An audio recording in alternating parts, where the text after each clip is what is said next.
Thomas was alone. Wow, a weird first thought to have.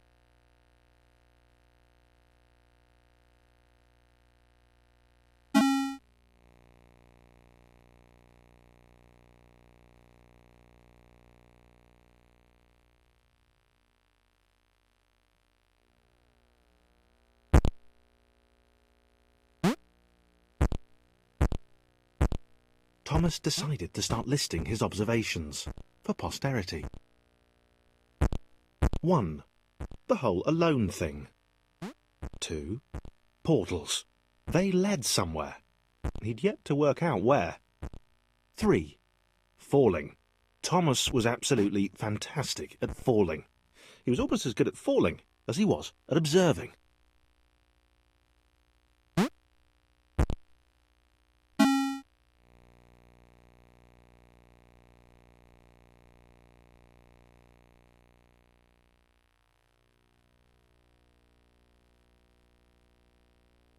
Okay, interesting. Thomas couldn't fall past this block. Think, damn it, think! What if there was some kind of inverted fall? Some way to... what's the word? Jump. It worked!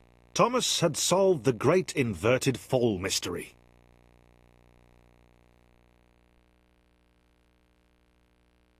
A big jump. But Thomas noted there was no real danger in missing it. The world didn't want him to fail here. It was pushing him, but gently.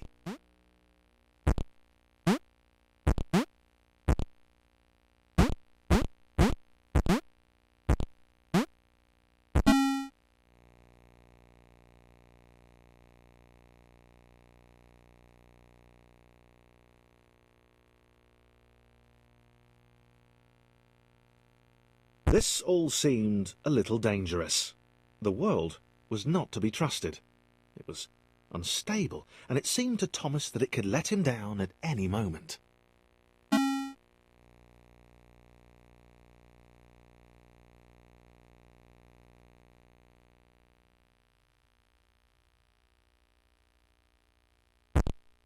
Thomas wondered whether the portals were actually taking him anywhere.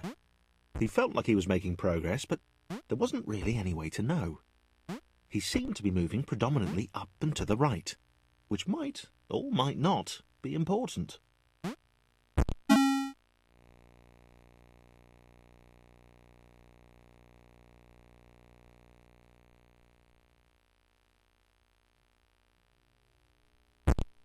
It might have been paranoia again, but Thomas could have sworn the world was becoming more complicated.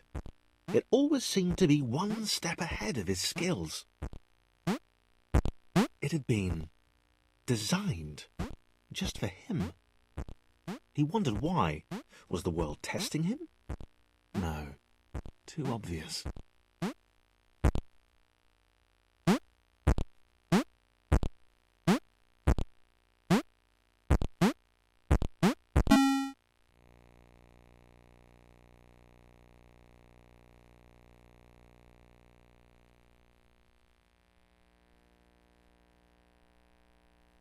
Something about the boiling, toxic, glowing water intimidated Thomas.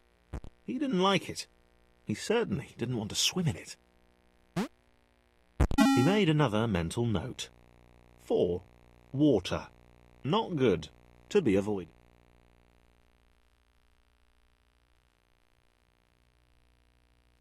The loneliness was getting to Thomas.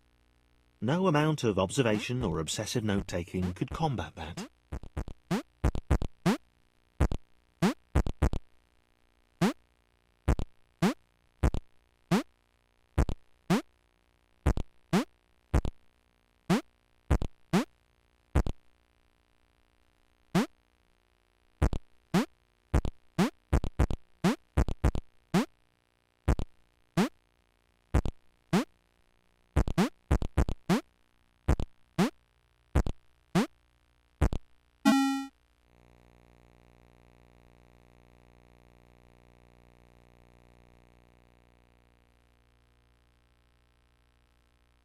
Thomas had a new theory. The world was training him. He could feel himself getting smarter. There was the mental list to consider. Over the minutes and seconds since his spontaneous generation, he'd become a pretty skilled jumper. He was evolving. He just wished he had someone to share it with.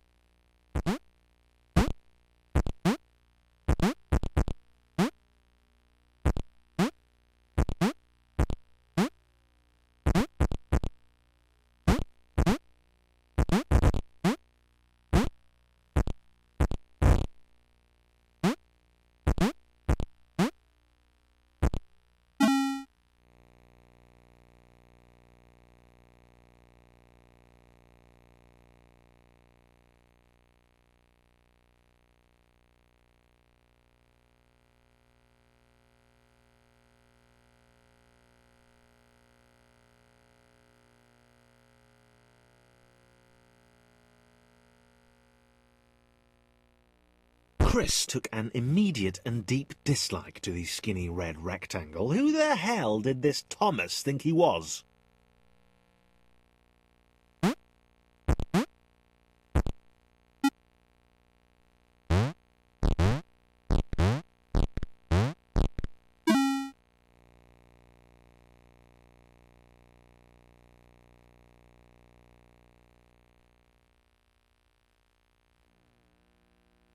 Chris had been doing fine. He wasn't the highest jumper, but he'd held his own. He'd even been graceful at times. Well, not technically graceful. It's probably the wrong word, but, you know, fine. There was that skinny little runt leaping about like he owned the place.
Okay, this was more like it. A glowy white thing. Only Chris could get to it, which of course made it all the more enticing. What would it do? What new opportunity might this switch open up to him?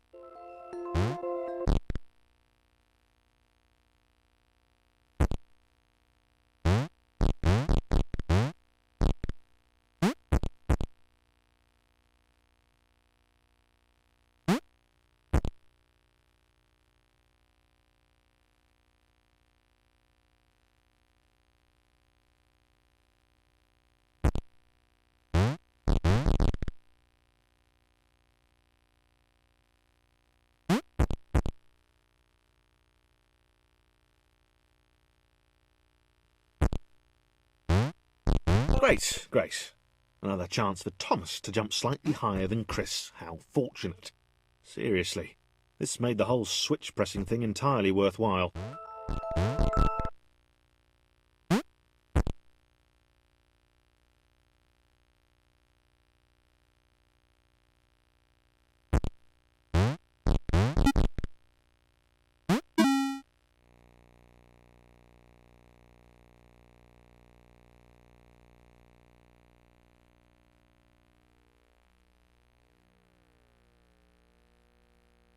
Was this good?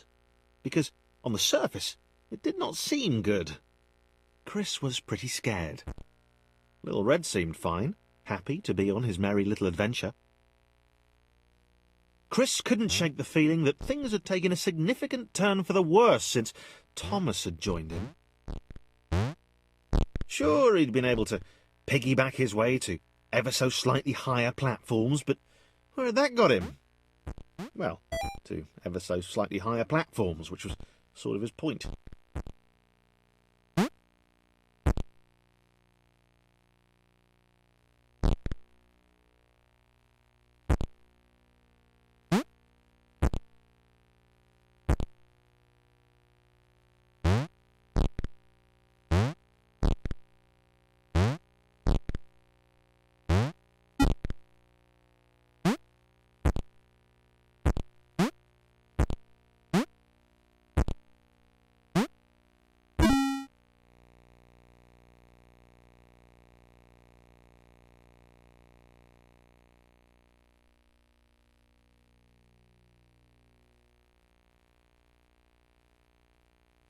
Chris stared at Thomas with pure hatred. He seemed so very happy at their situation. Friends together, a brave fellowship of quadrilaterals on a quest for greatness. That would be fine. But it was all the obvious observation that Thomas was doing which grated. Every time they saw something vaguely new, Chris would hear a satisfied little from the vaulting idiot. He hoped the next portal would split them up, if only for a few levels.